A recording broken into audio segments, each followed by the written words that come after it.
So I apologize for not being totally up to date on what's been said so far.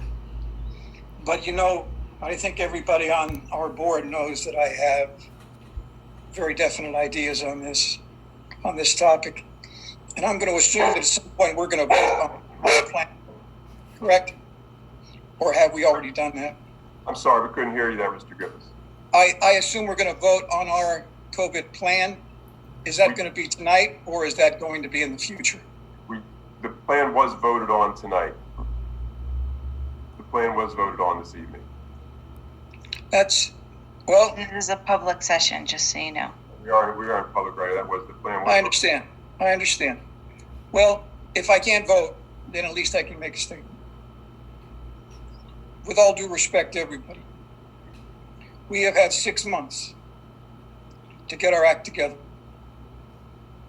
I'm a little disappointed because there's a lot of uncertainties here. I think the mistake we made early in this game, and it's not a game, but the mistake we made was to fall too much behind the CDC and the state guidelines, because those guidelines were not mandatory. So really what the state did was to say to us, your children, your parents, your staff are your sacred responsibility. And that overrides any CDC or state health department guidelines. You know that I was advocating for a more stringent policy from the very beginning. After all, I even wrote in Lebtown several articles.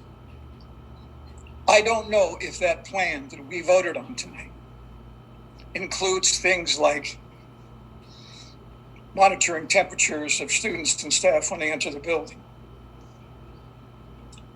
I'm going to assume that it doesn't, because I haven't read that in place. I have been trying to keep up, even though I've been in the hospital.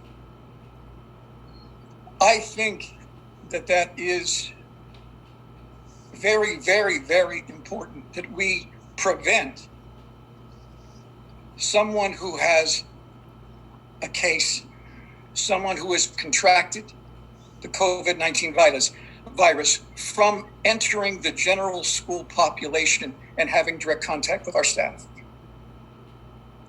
I think that is a mistake.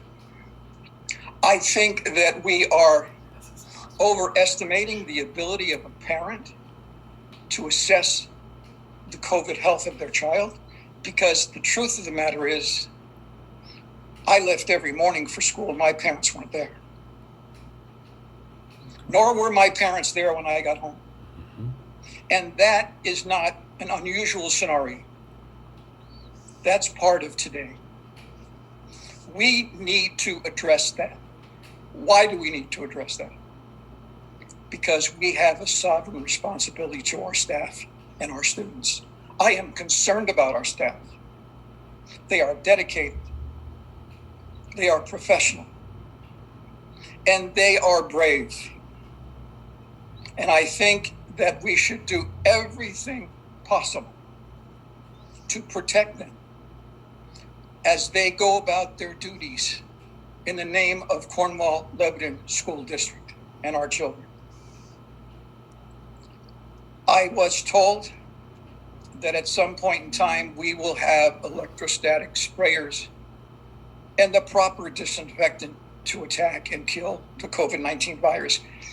I was told that, but I will feel better when I see them in the schools. When you tell me how many electrostatic sprayers are in this school, how many are in this elementary school, how many are in the middle school, who is using them?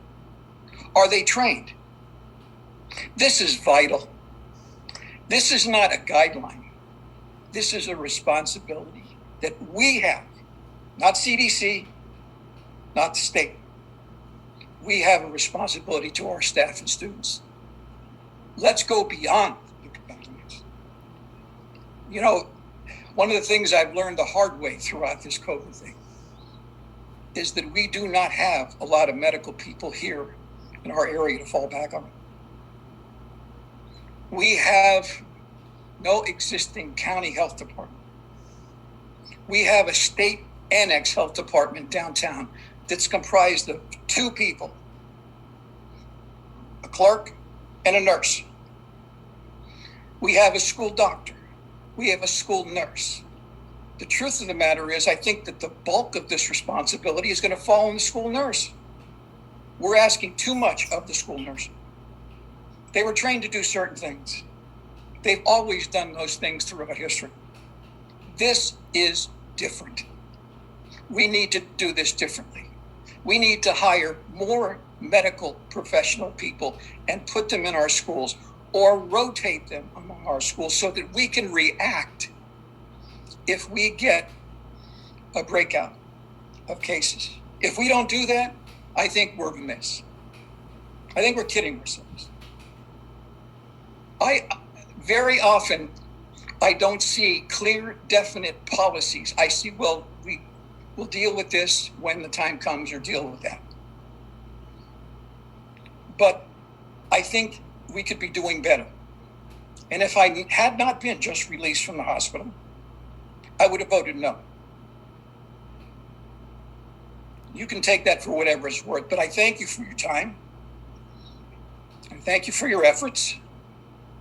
I just wish we were on more of the same wavelength. I don't mean to debate it. Well, Mr. I have to. I certainly understand your situation, that you couldn't be with us this evening, but if at any time you are able, either virtually or in person, to meet with us to review, I'm more than happy to arrange a time to do so. So please just let me know, and we can review in detail what we reviewed this evening. Phil, as soon as I'm physically able, I will. Understood. Okay. And it hurts me greatly not to be able to physically do certain things right now. Understood. But that doesn't mean that I don't feel how I feel. And that doesn't mean that I will give up on any fight when it comes to our school, our students, and our staff. I think the world of them. Thank you. Appreciate that, Mr. Griffith. And I know that myself